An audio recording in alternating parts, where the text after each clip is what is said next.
قصہ کچھ یوں ہے کہ شیریں اپنی ریاست کی شہزادی تھی. وہ اور خسرو پرویز جو کہ اپنی ریاست کا شہزادہ تھا، دونوں ایک دوسرے کے عشق میں گرفتار ہو گئے. کیسے ہوئے یہ ایک لمبی کہانی ہے.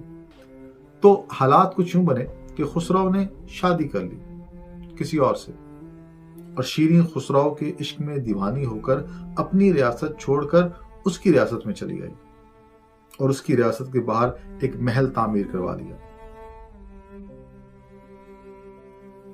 اور بالآخر بہت سے ٹوسٹس کے بعد شیریں اور خسرو کی شادی ہو گئی. شیریں کو تازہ دودھ سے کافی رغبت تھی، اور جب سے وہ اپنی ریاست چھوڑ کر آئی تھی اسے وہ شیر یعنی دودھ میسر نہیں تھا.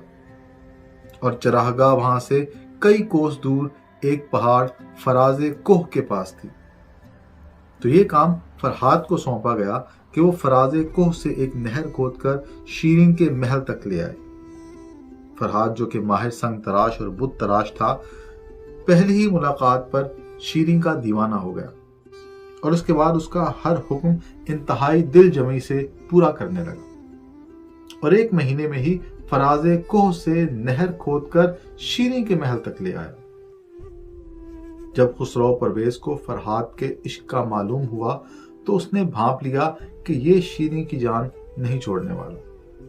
تو اس نے ایک چال چلی. فرحات کو کہا کہ اگر تم شیریں سے سچا پیار کرتے ہو تو کوہ بے ستون جو کہ ایک بہت بڑا پہاڑ تھا اور وہاں آمد و رفت بڑی مشکل تھی، اسے کہا کہ اگر تم وہاں سیڑھیاں بنا دو تو شیریں تمہاری. ایک دیوانے عاشق کو اور کیا چاہیے تھا. اس نے مان لیا اور لگ گیا اپنے کام پہ. جب خسرو کو پتا چلا کہ فرحات تو اپنا کام مکمل کرنے والا ہے تو وہ بڑا پریشان ہوا. اس نے ایک چال چلی.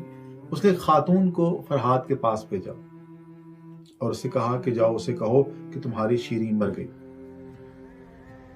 جیسے ہی اس خاتون نے فرحات کو یہ کہا تو وہ سنگ تراش رہا تھا اور تیشہ اس کے ہاتھ میں تھا.